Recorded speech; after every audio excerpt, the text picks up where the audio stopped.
고종이 말년이 되면은 막 다리가 막 붓고 마치 독을 먹고 죽은 사람처럼 시신이 돼 있었다. 제암리라고 하는 지금의 화성이라고 하는 곳에서 학살이 일어납니다. 학살도 있어. 3.1운동하다 잡히면 그냥 엉덩이 까고 맞는 거예요. 할아버지였거든요. 3.1운동 때 잡히셨는데 100대를 맞으셨어요. 하루에 못 맞아요. 3일에 나눠 때립니다. 30대씩. 죽어요. 와. 그다음에 밥. 독립운동가들한테 급을 매겨요. 밑에 나무판을 계속 깔아가지고 요만큼만 먹는 거예요. 마치 교도소랑 똑같이. 아유. 안녕하세요. 국경 없는 수다 1일 MC 맡은 미국에서 온 조셉입니다. 반갑습니다, 여러분.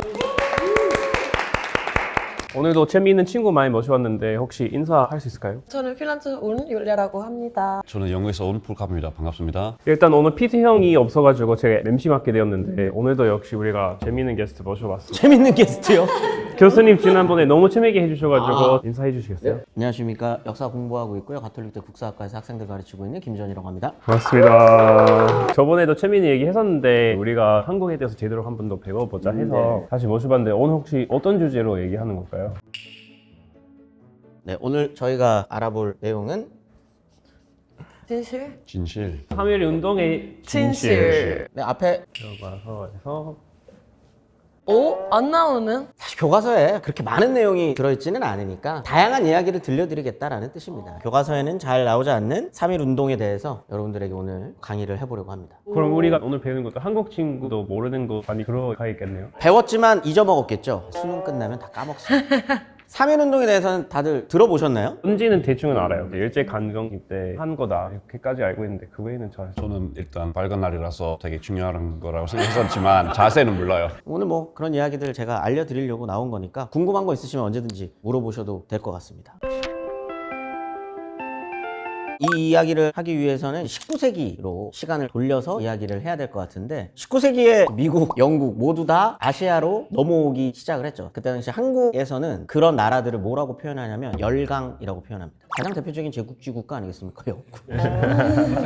교과서적 표현으로 하면 서세동 들어보셨나요? 이게 뭐냐면 서양 세력이 동아시아, 동쪽 아시아를 점령하러 오는 요때예요. 조선이라고 하는 나라에 많은 나라들이 관심이 있었지만 유독 관심이 있었던 나라들이 몇 나라가 있어요. 일본, 일본? 일본 있었죠. 러시아, 러시아, 중국? 중국이라고 표현하기보다는 청나라. 아, 청나라. 가장 먼저 나라와 나라의 근대적 관계를 맺기 시작했었던 침략의 시작점이죠. 시작을 했었던 나라는 일본이었습니다. 일본. 그게 1876년이었습니다. 이때부터 본격적으로 서구 열강들, 일본을 비롯한 다양한 나라들과 이제 관계를 맺기 시작을 했어요. 청나라는 조선에 훨씬 더 많은 이권을 가져갈 수 있을 거라고 생각하고 있었죠. 그런 상황에서 일본이 먼저 개항 이후에 근대적 조약을 맺으니 청나라 입장에서는 우리가 갖고 있었던 이권을 뺏어간다라고 느꼈겠죠. 그래서 청나라와 일본이 전쟁을 합니다. 교과서에서 청일 전쟁이라고 배웁니다.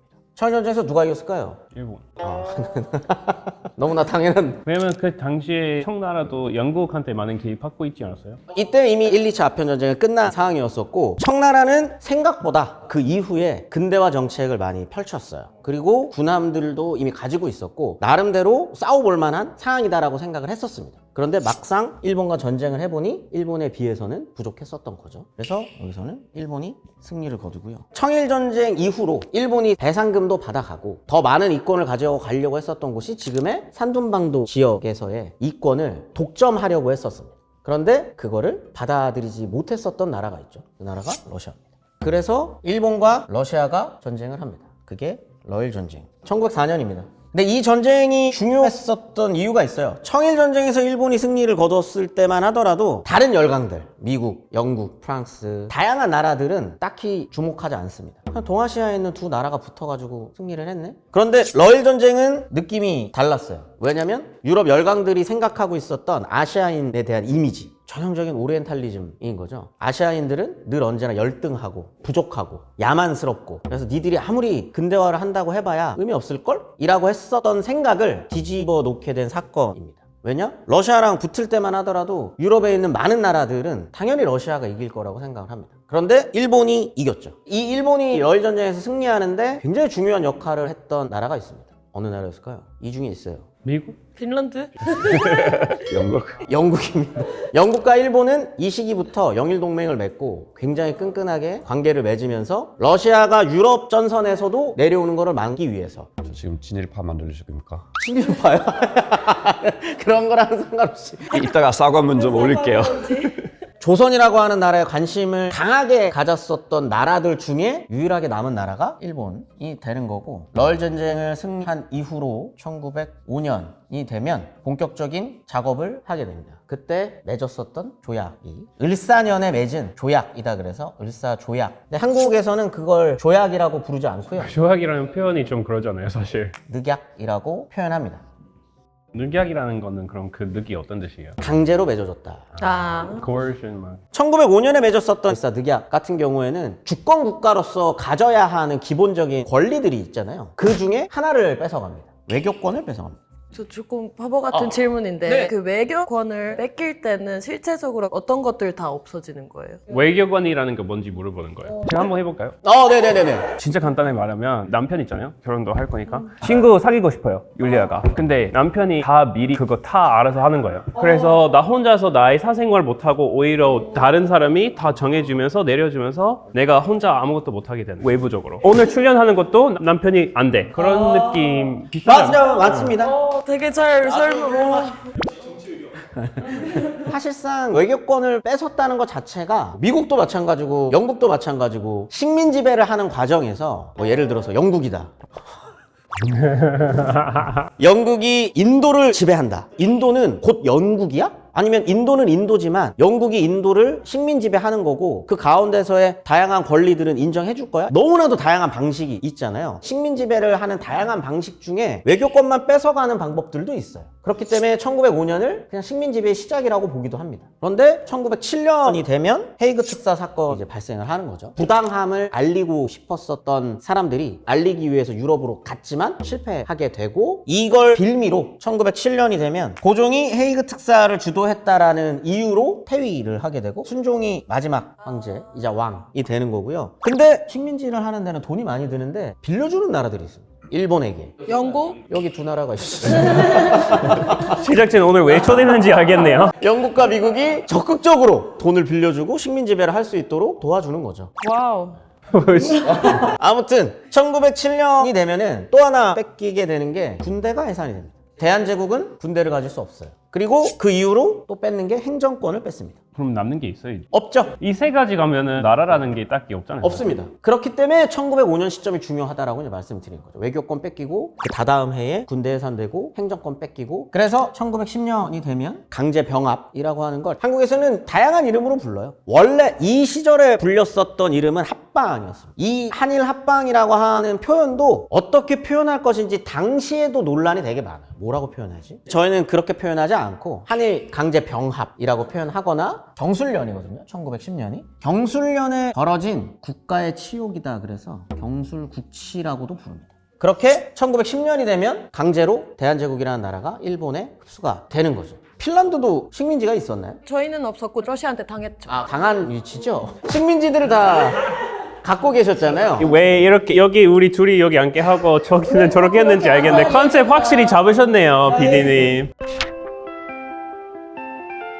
1910년에 맺어졌었던 강제로 대한제국이라는 나라가 일본에 흡수가 되는 그 과정이 아마 미국과 영국은 이해하기가 힘들 거예요. 왜냐하면 미국과 영국이 식민 지배를 하는 방식과는 완전히 다릅니다. 호주, 뉴질랜드, 인도, 남아공. 그거 다 영국이고요. 그거 다 영국이에요. 우리 보면서 그런 얘기 하지 마요. 영국이 식민 지배를 하는 과정과 달라요. 인도가 영국의 식민지였는데 인도는 영국이랑 같은 나라인가요? 식민 지배하는 과정에서도 같은 나라라고 보지 않잖아요. 네. 인도는 인도죠. 인도는 인도죠. 미국이 필리핀을 식민 지배하더라도 필리핀이 미국은 아니잖아요. 푸에르토리코도 미국 영토지만 미국 주 아니고 그 식민지까지 아니지만 식민지지요. 아이 그거 아무튼 미국 영 그런 영이잖아요. 영 결국에는 우리는 다스리지만 그 사람들도 행정도 좀 하고 행정권 끝까지 뺏긴 상태 아니잖아요, 사실. 근데 일본 좀 다르게 하죠. 일본과 대한제국의 관계는 아예 다릅니다. 그냥 대한제국은 없어졌어요.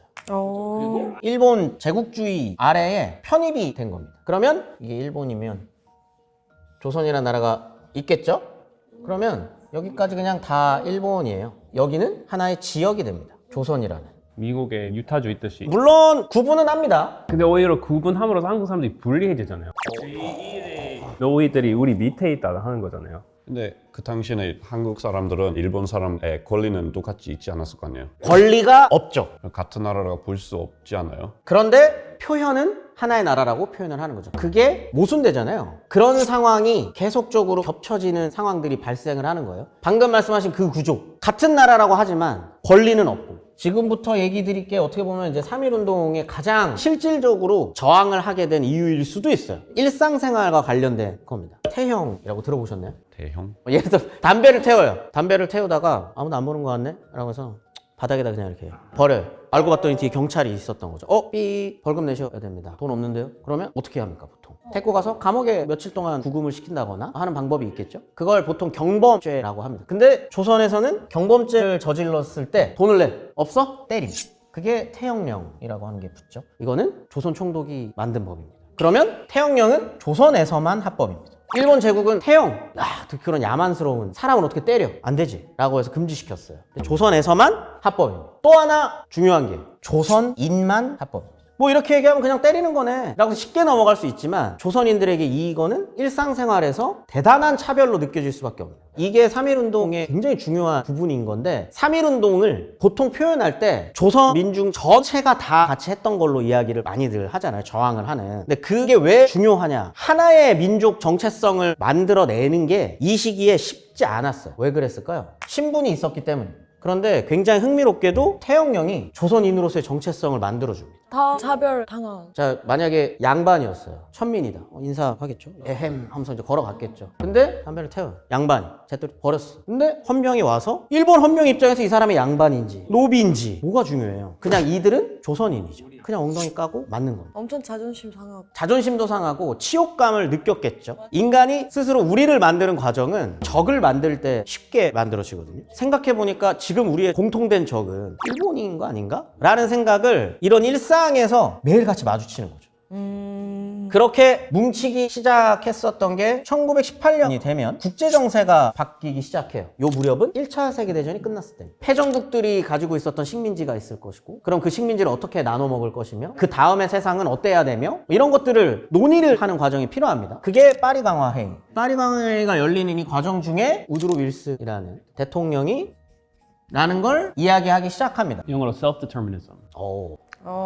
자기 민족은 자기의 국가를 가질 수 있고 자신들의 권리를 찾아갈 수 있다. 제국주의 더 이상 하지 말자는 얘기잖아요. 그런데 결론부터 말하자면 1차 세계대전 패전국들의 식민지에 해당되는 이야기였어요. 일본은 1차 세계대전 승전국이었어요. 그래서 이게 사실 조선에는 해당되지 않았었던 거였지만 민족자결주의라고 하는 분위기, 파리 강화회의에서 국제정세를 새롭게 판을 짠다라고 하는 그 분위기에 감화됐었던 몇몇 독립운동가들이 지금이 기회일 거다라고 생각을 했던 거죠. 그렇게 해서 1918년이 되면 그 분위기가 고조되기 시작을 했고, 이 이야기가 조선 내에서도 독립운동을 하는 사람들이 있었지만 일본과 중국에서 활동했었던 사람들이 독립선언을 해요. 이거는 미국, 영국, 핀란드, 프랑스, 독일 여러 나라들의 우리도 독립할 거야. 그리고 오늘부로 우리는 독립을 했어. 라고 선언하는 거예요. 도쿄에서는 28 독립선언이라는 게 만들어졌고요. 중국에서는 대한독립선언이라는 게 만들어집니다. 그리고 여기에 영향을 받은 조선에서 1919년 3월 1일에 독립선언을 하게 되는 거고, 그게 3.1운동의 출발이 됩니다.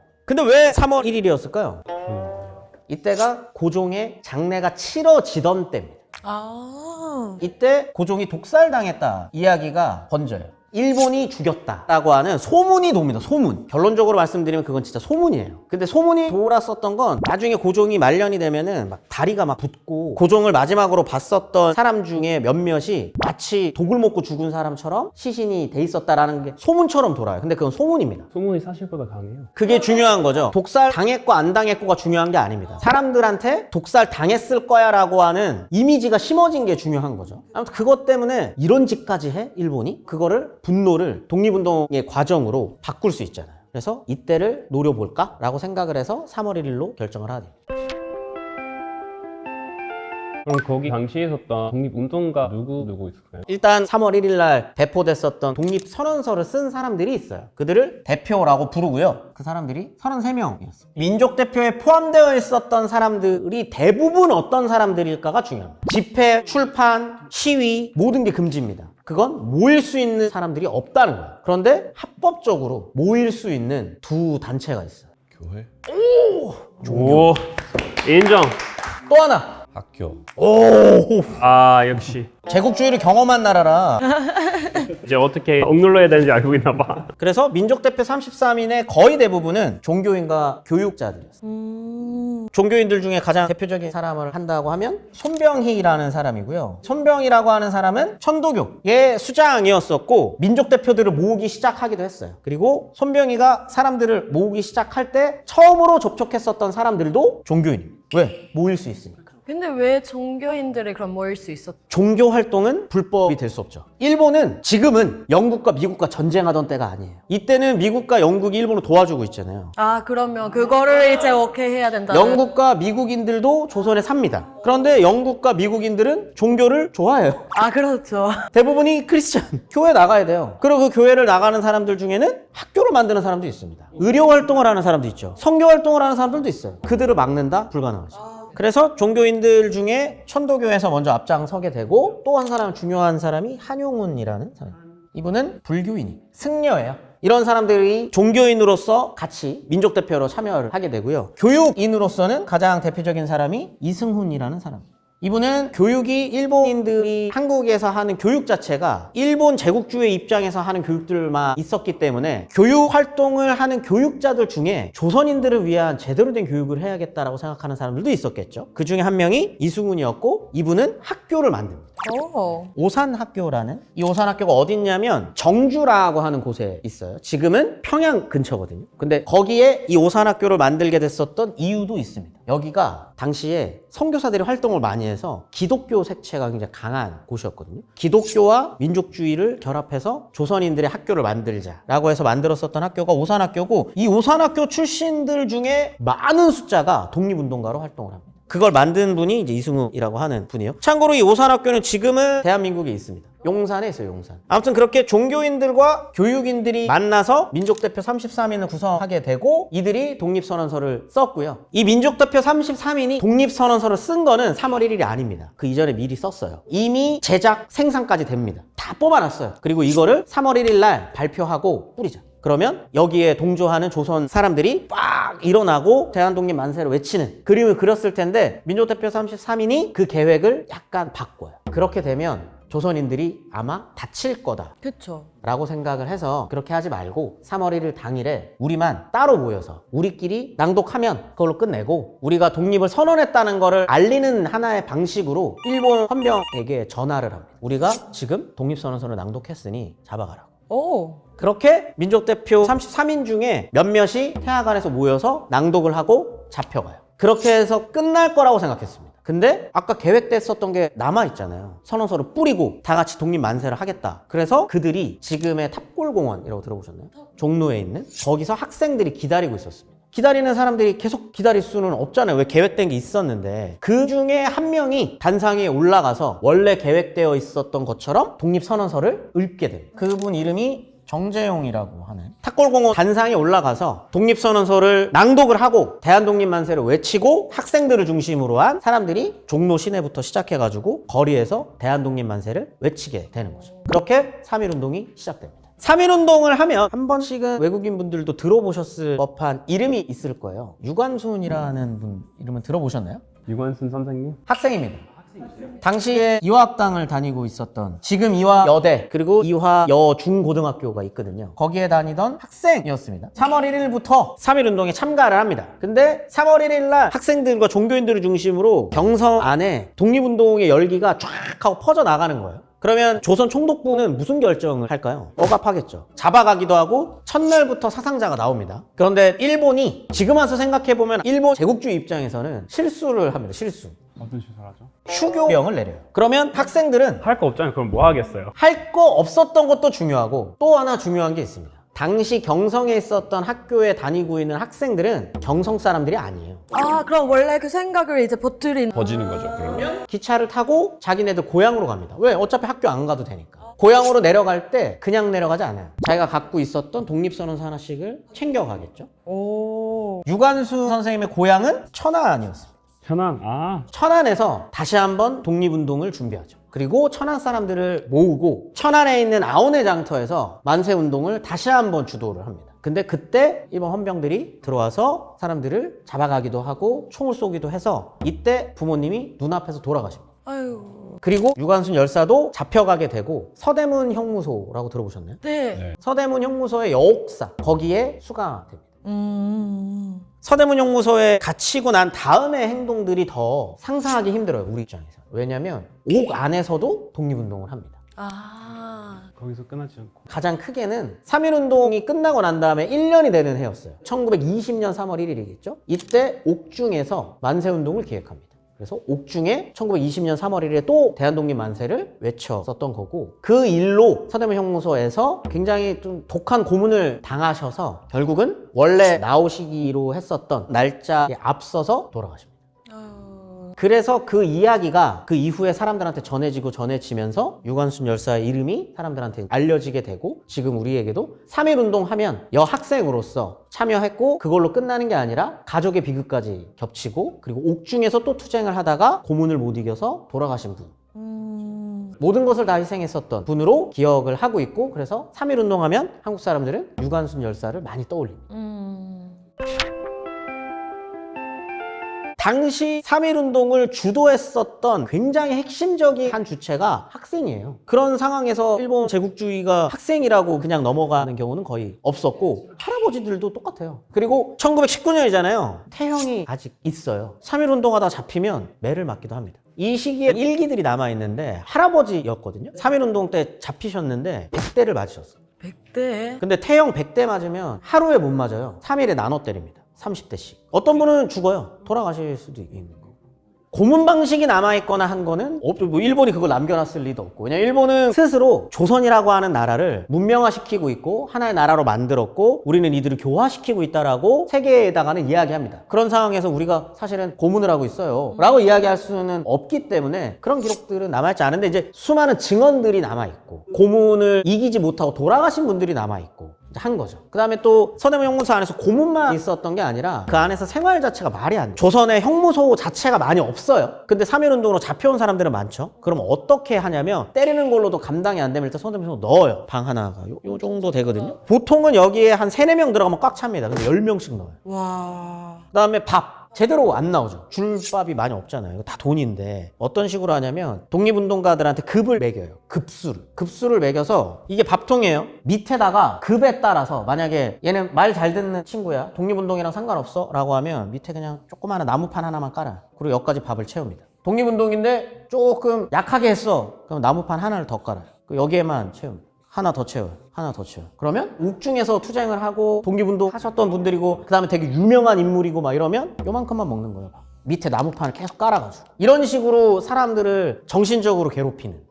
뭐 강제로 일 시키거나 그런. 일합니다. 노역을 시키죠. 그리고 그 노역장도 아직 남아있습니다. 일했었던 공간도 남아. 그래서 그거 똑같아요. 나치가 사실 이렇게 얘기하면서 나치 교도소랑 똑같이. 거기 들어가면 일 시키잖아요. 일합니다. 그리고 거기서 돈을 법니다. 일본 제국이 돈을 버는 거죠. 그래서 공짜로 강제로 일을 시켰어. 시키죠. 예를 들어서 서대문 형무소를 증축해야 된다. 벽돌 필요하잖아요. 거기서 해요. 그 사람들이 벽돌 만듭니다. 그래서 외국인도 조선 들어와 있다고 얘기해서 좀 네네네. 못 듣기 정교나 다른 이유로 많이 들어와 있었는데, 혹시 3.1 운동가 중에 좀 옆에서 도와주는 외국인도 있었나요? 네, 있었습니다. 오. 굳이 영국이랑 미국 사람 해달라 그러셔가지고. 일단 정확하게 얘기하면 영국분은 아니에요. 영국계 캐나다인. 되게 유명하신 분인데 한국 분들은 한국 이름으로도 기억을 많이 해요. 서코필이라고. 사코필, 영어로는 뭘까요? 스카필드? 맞습니다. 오. 저 외국인 친구 한 명 있는데 그 사람도 스코필드인데 똑같이 한국 이름 서코필 서코필로? 똑같이 했어요. 그래서 알고 있어요. 똑같은 이름 중에 배우분이 프리즌 브레이크 나왔었던 분도 스코필드여서 그분도 한국에서는 그냥 애칭으로 서코필이라고 부르는데 원래는 이분이 원조신 겁니다. 프랭크 윌리엄 스코필드. 원래 전공은 수의학을 전공하신 분이에요. 1916년에 세브란스로 들어와서 본인의 전공을 강의도 하고 선교활동도 하면서 교육활동도 하는 이런 활동들을 했는데 얼마 안 있다가 3.1운동이 벌어지겠죠. 이때 당시에 조선에 있었던 외국인들이 참 많아요. 선교활동을 하러 들어온 사람들도 있고 공사관 직원들로 들어오는 사람들도 있을 거고 여러 가지 이유로 외국인들이 들어와 있는데 그 모든 사람들이 이 3.1운동을 바라보면서 관심을 가지지는 않거든요. 근데 스코필드는 관심을 갖기 시작합니다. 지금 국제사회에서는 일본이 조선을 점령하고 있거나 같은 나라로 만드는 거를 당연한 거 아니야? 옆에 있는 나라가 잘 못 사는데 일본이 와가지고 문명화 해주고 있다고 하니까 도와주는 거지 라는 생각을 할 수도 있는데, 그리고 스코필드도 아마 처음에는 별로 생각 없었을 수도 있어요. 그런데 3.1운동이라고 하는 걸 직접 목격을 하는 과정에서 생각이 많이 변했던 것 같습니다. 그래서 많은 것들을 기록하기 시작해요. 사진을 찍습니다. 사진을 찍다가 되게 중요한 사건 하나의 연류가 돼요. 그게 뭐냐면 제암리라고 하는 지금의 화성이라고 하는 곳에서 학살이 일어납니다. 학살도 있어. 그 이야기를 듣고 현장을 촬영하러 갔던 사람이 스코필드. 오. 지금도 그 교회에 터가 남아있거든요. 거기 가면 스코필드 동상이 남아있어요. 그래서 그 제암리 사건을 촬영하고 이 사건에 대해서 기사를 써서 국제사회에 알린 사람이 스코필드. 네, 진짜 중요한 역할을 하셨어요. 왜냐면 유럽 역사 많이 공부했었거든요. 근데 처음에는 많은 사람들이 나치 하는 것에 대해서 잘 모르면서 별로 신경은 안 썼어요. 많은 사람들이 뭐 그래 뭐 그 사람들이 알바다, 우리는 할 거 없다 생각했는데, 근데 나중에 그런 사진이나 조금이라도 기록 보도되면서 사람들이 관심을 갖고 이거 진짜 절대로 가만히 두면 안 되겠다 했는데, 똑같이 하면서 조금 남은 이제 해외 사람들은 그러면 안 되겠다, 일본이 하는 거 진짜 나쁘다라고 알리는데 진짜 큰 역할을 하셨네요. 해방 이후에 스코필드는 돌아와서 한국에 묻힙니다. 미국인도 있다고 하셨는데 네, 미국인 이야기. 빠지면 안 되죠. 미국인 중에 가장 대표적인 사람은 호모 베잘렌 헐버트라는 사람이고, 선교를 하러 들어오고요. 선교 중에서도 교육을 왔습니다. 이분이 처음에 조선 정부와 인연을 맺기 시작하는 건 유경공원이라는 학교. 이게 조선 최초의 근대식 교육기관, 특히 영어를 가르치는 곳이었는데, 이거를 만들 때 영어를 전담으로 가르치는 사람이 헐버트였었고, 유경공원에서 활동하면서 이제 조선 왕실과도 연결이 되고 조선인들과도 이제 만남을 갖기 시작을 합니다. 그러면서 조선이라는 나라에 애착을 갖기 시작했던 것 같아요. 근데 이거는 참 특이한 거예요. 여기 와서 선교활동하고 그냥 돈 벌러 온 사람이거든요. 근데 그래서 또 모두가 조선에 애정을 갖고 조선이라는 나라에 관심을 갖고 하지는 않습니다. 두 번째가 1907년에 있었던 헤이그 특사과 연결이 됩니다. 헤이그에서 열리는 만국회의예요. 국제회의. 이 국제회의에 조선인들이 특사로 가서 부당함을 알리는 거잖아요. 이 과정에 조선인들도 가지만 이분들만으로 충분하진 않죠. 자, 이런 거예요. 조선이라는 나라 알지도 못하겠거니와 이들이 간다고 해가지고 뭐 얼마나 유럽 사람들이 주목을 할 것이며 관심을 가져줄까? 이렇게 생각하지 않았기 때문에 헐버트도 같이 갑니다. 미국인이어서요? 아니 그냥 일단 한국 사람들이 똑똑한 거예요. 사실 우리 혼자 가면은 인정받기 좀 힘들겠다 생각해서 그분이랑 같이 간 것도 멋있고, 거기에다가 사실 저도 비슷한 막 한국을 해서 제가 대단한 거를 뭐 한 적 없지만, 그래도 저도 한국 처음 와서 저도 똑같이 선교사로 왔었다가 정들어서 다시 왔거든요. 많이 공감되겠네요. 그래서 저도 앞으로 한국한테서 좀 많은 것, 좋은 것들을 기여하고 싶은 생각도 있는데, 이렇게 뭐 선배 이렇게 멋있는 사람 있다는 거 보면은 사실 저도 본인을 헐버트랑 동급으로 놓고 이야기. 감히 본인 헐버트랑 비교하는. 그냥 미국인이라서 이제 좋은 일 많이 하셨기 때문에 저도 오히려 더 많이 노력해야겠다. 그러게 비슷한 면이 많죠. 근데 헐버트는 그런 생각을 실천으로 옮길 수 있는 인맥이 있습니다. 고종이죠. 고종과 친했기 때문에, 왜냐면 유경공원 자체가 고종이 굉장히 관심을 많이 가졌었던 사업이기도 했고, 그걸 주도적으로 같이 했었던 사람이라 왕실이랑도 연결이 돼 있었거든요. 그러다 보니 이제 헤이그 특사 때도 활동을 같이 할 수 있었던 거였고, 이 사건 때문에 고종이 퇴위를 했다 그랬잖아요. 연이 끊기기도 하고 일본에서 가만히 두지 않았겠죠. 그러다 보니 미국으로 돌아옵니다. 그런데 미국에서 한국과 인연을 끊느냐? 그렇지 않아요. 1919년에 3.1운동이 일어났을 때 미국에서 3.1운동을 홍보합니다. 오. 그 이후로도 임시정부 사람들과도 연을 맺어가면서 독립운동과 계속적으로 인연을 맺으면서 살아왔습니다. 이것도 저는 좀 상상하기 힘든 것 같아요. 만약 제가 지금 당장에 뭐 선교활동으로 어떤 나라를 가서 그 나라의 어떤 그런 현실을 알았다고 해서 본인의 인생을 바쳐가면서까지, 심지어 미국에서까지 그런 일들을 도와주는 활동을 할 수 있을까? 이거는 그냥 우리는 그냥 교과서에서 한 줄로 배우는 거지만, 그 사람들의 어떤 마음이나 그 사람들의 어떤 활동과 생활을 온전히 이해하기는 좀 힘들어요. 저 사실 다행히 제가 한국에서 거기까지 한 건 아니지만 한국 와서 저는 정 너무 많이 들고 한국만이 외국인한테 주는 사랑 따로 있다고 생각해요. 사실 한국 사람들이 너무 반갑게 해주고 너무 좋게 해주고 미국에서 못 받은 사랑이랄까? 당연히 그 당시에는 조금 달랐을 수도 있지만 한국에서 받은 이렇게 좋은 것들이 다 있는데 없어지면 안 되니까 제가 미국에서도 알려야 된다는 생각하지 않았을까 싶어요. 그치. 뭐 감동도 받으면서 또 이제 한국만의 문화나 언어나 이런 거는 꼭 이어갈 수 있게끔. 지금 한국인 외국인한테 물어본다면 그 전쟁 다시 나타난다면 어차피 대사관은 탈출시키려고 하실 거잖아요. 근데 물어보면 꼭 남겨서 싸우겠다는 사람도 있어요. 정말 외국인들 중에 그럼 한국에서 그래도 외국인들도 잘 해주고 이런 거 있으니까. 실제로 이분도 마찬가지로 해방이 되고 1949년에 다시 한국으로 돌아오셔서 양화진에 묻히셨습니다. 아 그래요? 진짜 애정이 많아졌군요. 오늘 진짜 우리가 많은 것들을 배웠잖아요. 3.1 운동 전까지 역사도 배우고 그것까지 가서 거기 참여했었던 독립운동가까지 배우고 거기 같이 있던 외국인까지 배웠는데 너무 소중한 시간 이렇게 해주고 너무 잘해줘서 너무 감사합니다. 3.1운동에 대해서 그냥 이름만 들으셨다가 다들 아셨으니까 그래도 오늘 수업 중에 100분의 1이라도 기억할 수 있는 하루가 되셨으면 좋겠습니다. 그러면 다음에 우리 교수님이랑 같이 하고 모시도록 하겠습니다. 네. 수고하셨습니다. 감사합니다.